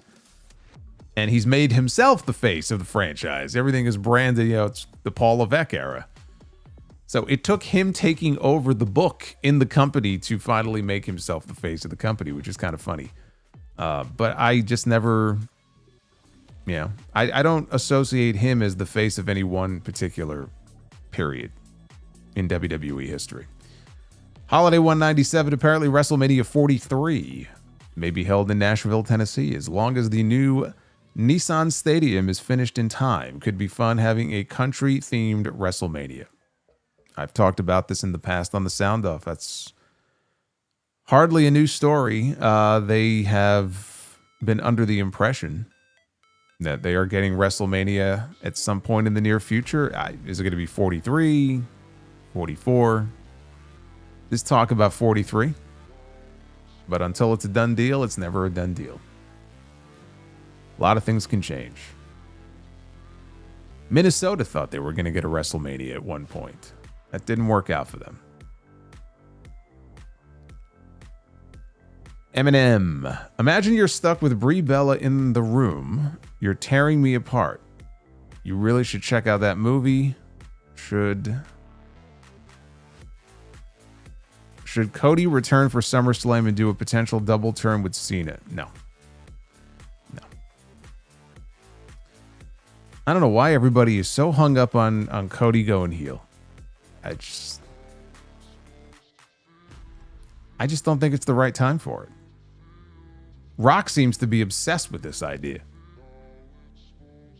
I love how Rock, it's unbelievable. I love how Rock beat Cody and then wasn't so interested in doing a match with Cody. So Cody still has no win over The Rock. Rock's got a win over Cody, though. Alexander, I was hoping for a true R-Truth heel turn at Backlash. People forget just how underrated he is as a heel. That Thug Truth was so good back in 2011. Yeah, I mean, I think he could still pull it off. It would have been nice to see. But not getting it. Alexander, I think if Julia is on SmackDown and Vicaire and Roxanne go to Raw, Mariah May can go to SmackDown and balance it out. Let her fight with Tiffany. I feel like they're too much alike. I would keep them apart initially from each other. If Mariah comes in. If Mariah comes in. We don't know that she wouldn't end up in NXT first. If they're going to call up a bunch of women from NXT, they may want to fill one of those spots with a Mariah May for a few months. Powerful one. Check out the post promoting the Knicks and Pacers Eastern Conference Finals and what it's referencing. Just one more fight and I'll be history. Yes, I will straight up leave your shit. 'Cause I've had enough of this. And now I'm pissed. Still the greatest video package they ever did. Alexander, Charlotte needs an equivalent to a Shark Boy and New Jack pairing, where it's out of place but it works. Let people see the human side of her. It's too bad that New Jack isn't around anymore. You could have just picked New Jack. Put New Jack with Charlotte. Apparently Nick Khan is a big New Jack fan. Little Baby Fire Panda with a $50 bomb. Solomonster, I know your interest is very low, but I got to know your opinion on this. The Wyatt 6. Do you think they are done? I think that the magic that whatever magic was there before is gone. And they may try again to kind of reboot it and start all over again when the time is right. I think the bloom is off the rose. So I'm not going to say they're done. Like, that's it. They're done. They're going to get released and that's it. But I think the bloom is off the rose. And they're going to have to take it in a different direction, whatever that direction looks like, if they're going to use them. Powerful one. Jalen Brunson and Tyrese Halliburton is about to become this generation's Dennis Rodman and Karl Malone. You know what? You're right about that.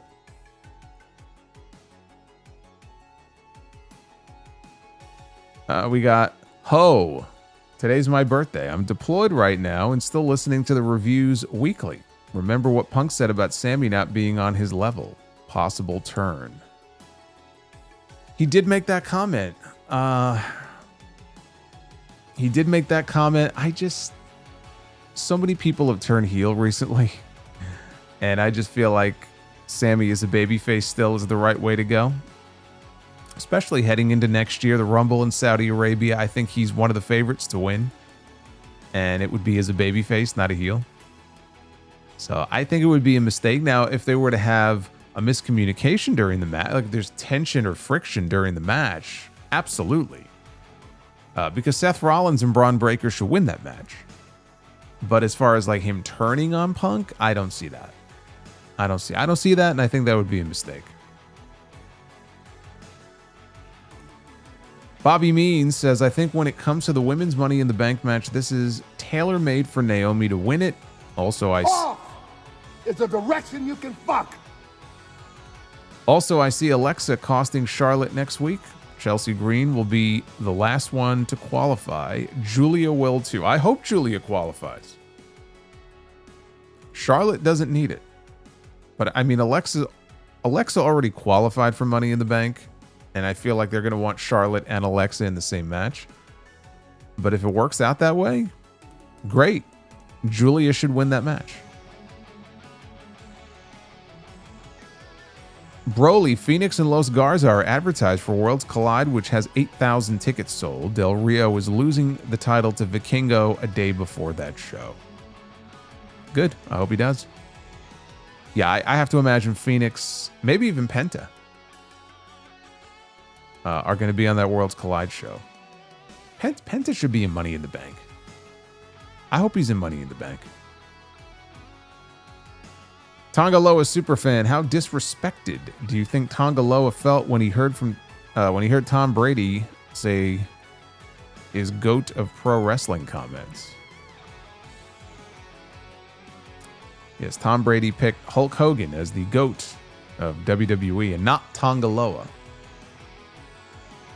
I think Tonga Loa is going to be very upset. I don't know what he's going to do about it. He's not going to do anything about it, but he's going to be very upset.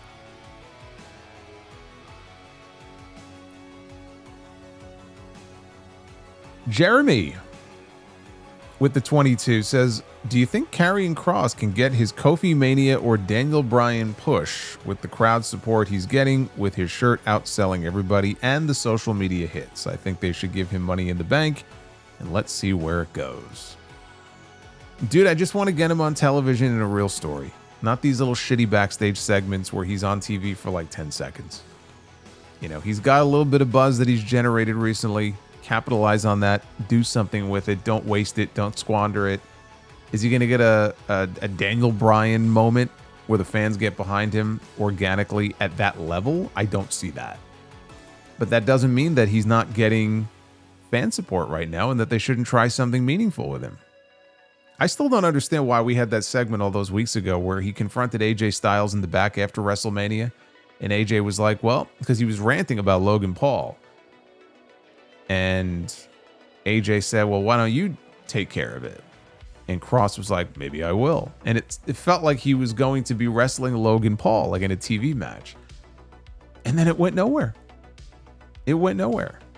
Maybe Karrion Kross can get involved in the Logan Paul Jey Uso match at Saturday night's main event. And maybe we end up getting Karrion Kross and Logan Paul doing something. But it just felt unresolved. Like, why even put that out there if you weren't going to follow up on it? So I hope they do. I hope they do something with him. But I don't see the crowd getting organically behind him on that level. Like Kofi Mania, the Yes Movement. I mean, that's reserved for like a select few.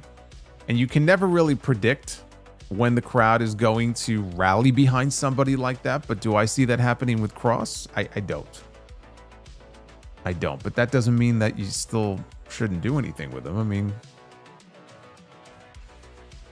ride the wave, you know, take advantage of it.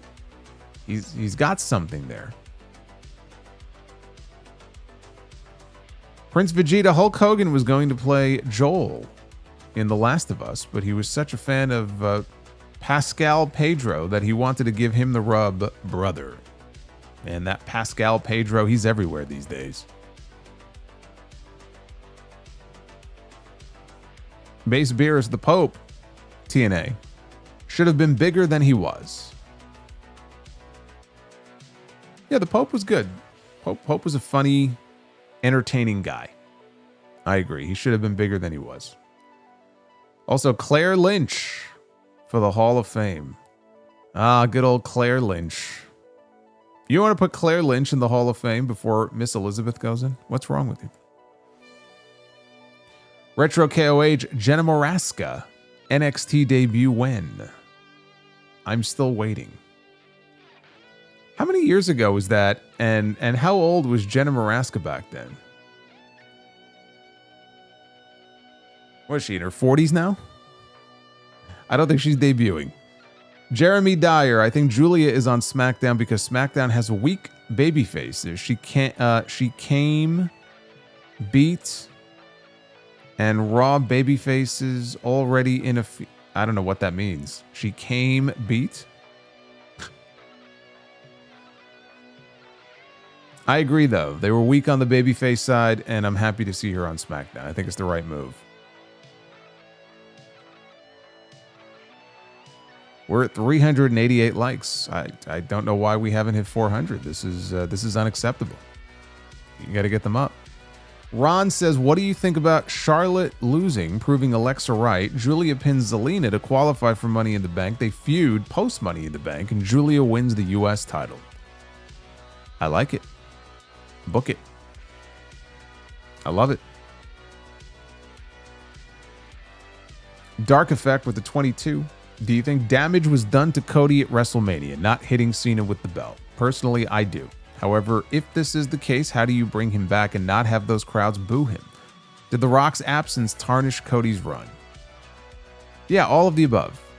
But I think when he comes back, especially the longer they keep him out for, he's going to get a big reaction. I don't know how loud the boos might be when he comes back. The boos were not there. That's the funny thing. Like, before any of this rock soul shit, like, the boos weren't there. You didn't hear them. And then you started to hear them. And now I think they may still be there, but I still think he's going to get cheered more than he'll be booed. So was there damage done? Look, it made him look like a geek, but it's not anything that he can't overcome because Cody has been very well protected for a long time now. I mean, there are people on that roster that would kill to have the kind of push and protection that Cody Rhodes has had over the last 3 years. So I'm not too worried about him being damaged by that. But did it make him look like a lame geek? Yes. Yes, it did.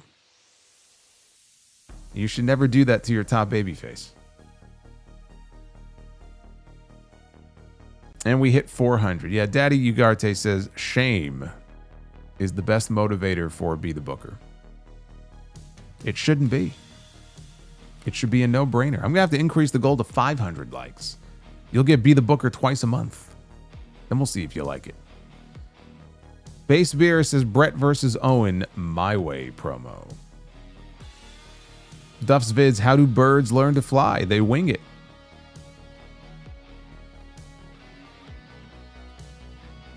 Irenzo. I just want to point out that I think the last singles match with R-Truth and Cena was same night as the CM Punk Pipe Bomb promo. Correct me if I'm wrong. Oh, was that a tables match? Was that R-Truth in that match? Okay, you may be right. Because I said Capital Punishment, which was a pay-per-view in 2010. I think you may be right. Tongaloa Superfan with a 20. Switch Triple H and Tony Khan's positions. Who would succeed more? Triple H with complete control financially and creatively, but a smaller roster in AEW? Or Tony with a larger roster, but more oversight in WWE?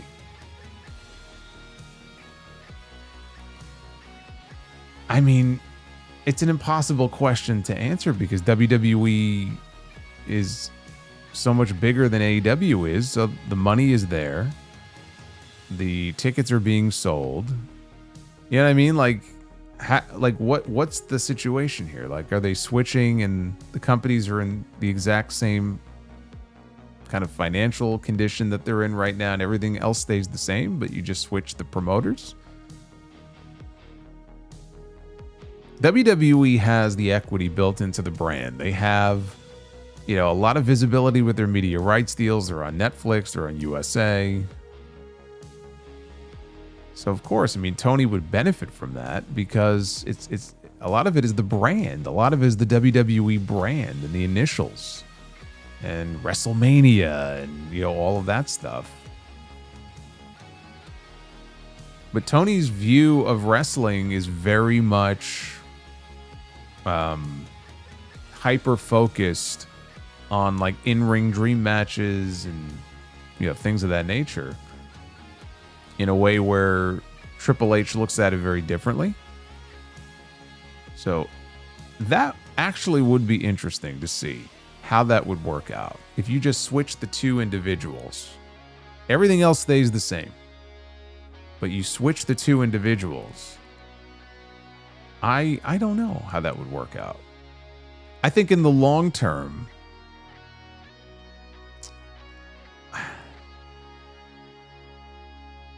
if the stars stay the same, it's, Tony's going to have more success because Tony's going to have access to all these stars that Triple H no longer would. The Drew McIntyres and John Cena's and Cody Rhodes. That's why it's like an impossible question to answer. If everything else stays the same and the two people switch, then Tony will do better. Because it's about more than just the two individuals. There's so much more that goes into it.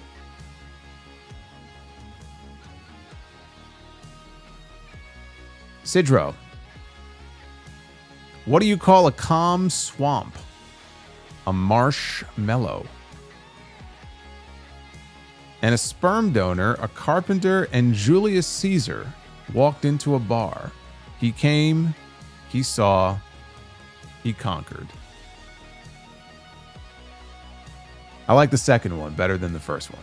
First one I didn't really like. Second one I liked. Brandon Vasquez, instead of having it at SummerSlam, is there a chance the Cena versus Cody rematch is saved for Cena's final match in December? Yes. If they want to go all year with Cena as the heel and have him drop the belt in his very last match, they could do that. They're building to a big Boston show in December, and they're going to want the biggest possible match they could do. I do think at the end of everything, it should be Cena putting over Cody.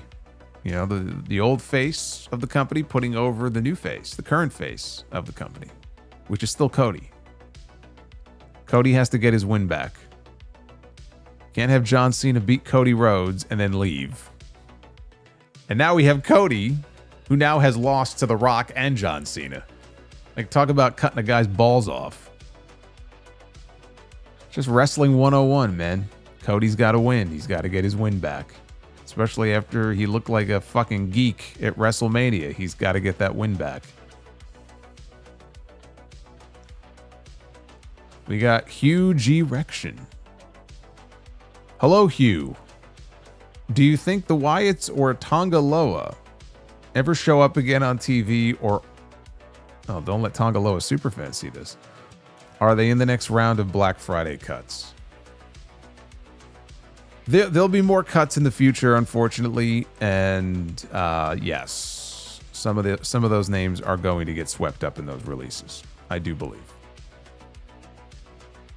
Groovy Goose, how is Mantar not in Wrestling Goat Convos? He literally had horns. He was half man, half tar. Alexander, they got Cross adopting the Sean O'Hare gimmick. Well, I hope it works out better for him than it did for Sean O'Hare. Duff's Vids, what is Marco's favorite clothing store? Polo.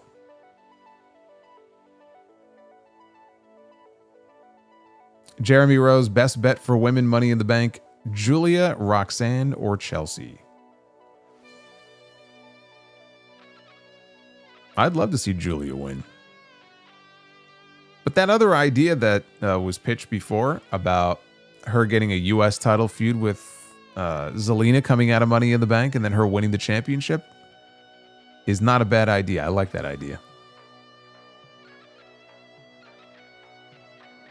Brandon Vasquez, as the year progresses, Cena fights intentionally with or internally with himself more, leading to him losing to Cody in his last match. Perhaps that's the story they tell.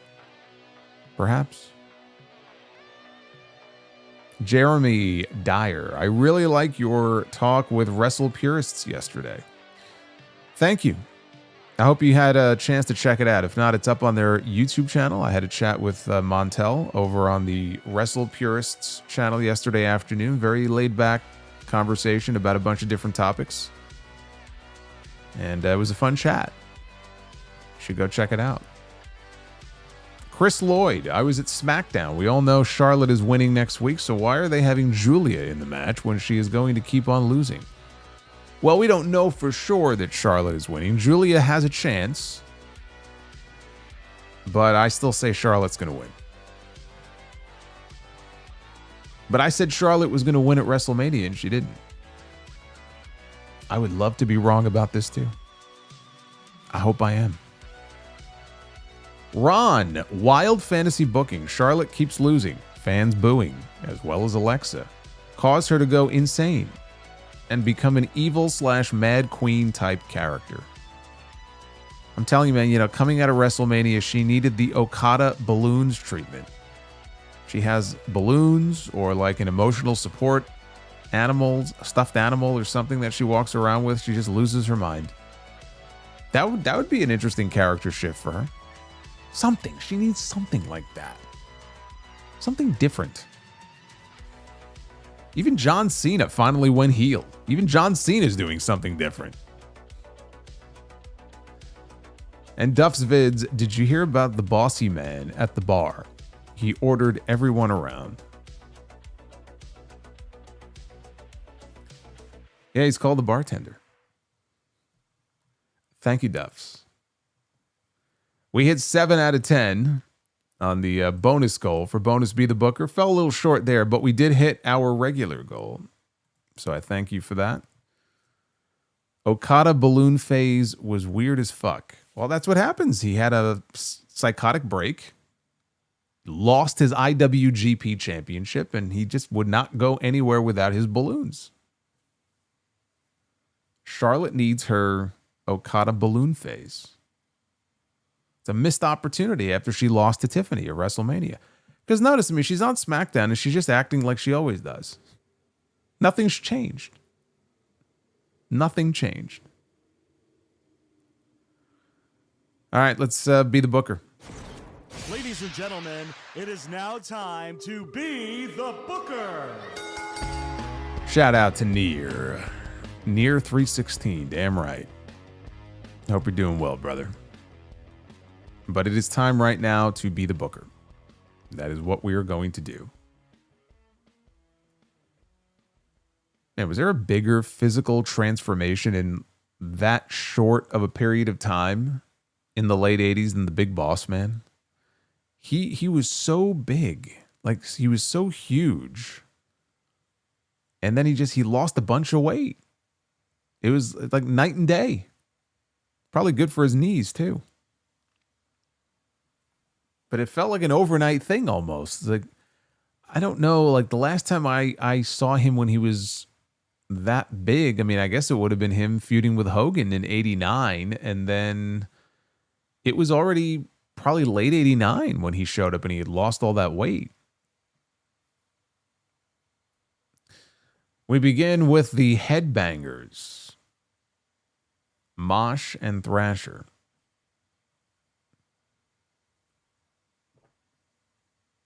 And they're going to be taking on Chronic, Brian Adams, and Brian. I had a Charles Robinson moment there where I was looking at Crush and I said, Brian Clark? I go, no, that's Brian Clark. And that's Brian Adams. And it don't matter anyway because I'm giving it the buzzer. It don't matter.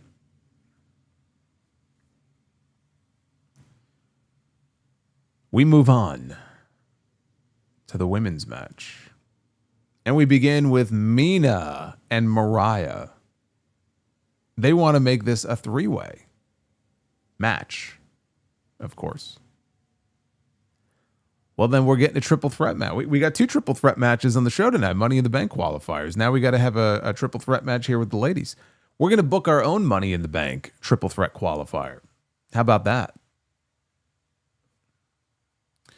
We begin with the newly re-signed Willow Nightingale, who is going to be with AEW for several more years. Good for her. Willow was great. If Tony is losing Mariah, he could not let Willow get away. So we got Willow, we got all red everything. Eva Marie. Now it's a triple threat match, so you could always power bomb her through the announce desk, and then she just lays out there dead. And we get Willow, and we get Bird Girl. We get Lyra Valkyria. Okay, so I could get behind this. Lyra Valkyria is quite good, and you get her and Willow Nightingale in the ring together. Eva Marie, again, pile drive her through the announce desk and just leave her be. And let it be a singles match. That's all you got to do. But you know what would happen? Lyra and Willow would beat the hell out of each other for 15 minutes, and then at the very end, Eva Marie would sneak in, and she would get a roll-up, and she would win. That's how Vince would book it. There's Bird Girl spreading her wings. And now our main event. Oh, we got Roosh. When you mess with the bull, you get the herns. When you mess with the bull, you get the herns.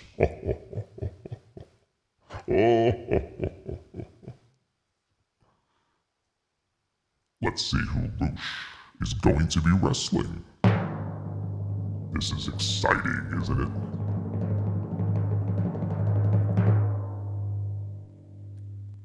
The Last Outlaw wants to be world champion again. Oh my God. We have Roosh and Jeff Jarrett for the world championship.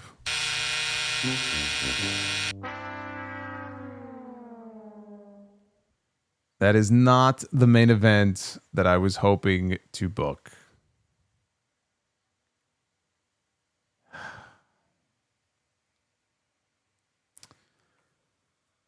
Well, there it is. The Last Outlaw gets his main event for the world championship.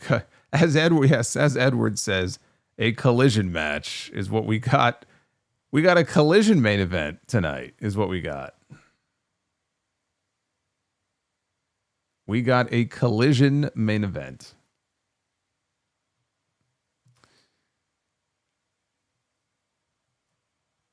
Well, they can't all be winners. Now can they? But at least we got Be the Booker done. There you go. Unbelievable. Oh my goodness. There he is. I said there he is. Look at this. We got JD popping up in the chat. I don't know where your message went, but I saw Goldberg mentioned. There we go. I'd put Jeff Jarrett in there with Goldberg. You would. Well, you know what? That's your main event. That's your show. You want to put Jeff Jarrett in there with Goldberg, you go ahead and do that. And you could sell your 400 tickets. I'm going to book a real main event and sell 4,000 tickets. Fucking Goldberg. Still trying to figure out how we get Goldberg in there with Gunther, since that's probably going to be the match. I still haven't quite figured out how we're going to get there now, in the absence of Pat McAfee having anything to do with it. I don't know. I haven't figured it out yet. But we know it's coming. Jeff Jarrett against Goldberg at HOG. Brother, I don't think we could afford Goldberg's price tag. And if Brian even tries to, I will talk him out of it. I will say don't. Don't do that. Anyway, thank you guys for the support tonight. Great review. Very good show. An enjoyable SmackDown on the whole. Like I said, more good than bad. More that I liked than that I did not like. And a hell of a main event, too, between Tiffany and Nia. And now we'll wait and see what happens in the Money in the Bank qualifying matches next week. We have 2 of them coming up. We have qualifying matches coming up on Raw Monday. Now, I don't think that they have announced what they are yet, unless I missed it. I don't think they've announced exactly what those matches are going to be, but we will have more qualifying matches and hopefully 2 more SmackDowns. If that date holds, and I'm trying not to get my hopes up too much, but if June 6th is the date, because again, I haven't heard anything recently about it, 2 more weeks of 3-hour SmackDowns. I'll be very happy when that's finally over. Go check out all the other content here on the channel from Monday night, from Wednesday night, all the clips, past Dark Side of the Ring reviews. We got a whole bunch of new Dark Side of the Ring reviews coming up this week. That'll be part of the Sound Off this weekend. That'll be episode 913, dropping on Sunday. So be sure to check that out. Hit that like button on the way out. Thank you. I love you all. Be well. Stay safe. And I will see you back here for more Sound Off here on the YouTube channel very soon. Very soon. Until then, take care, guys. Have a good weekend.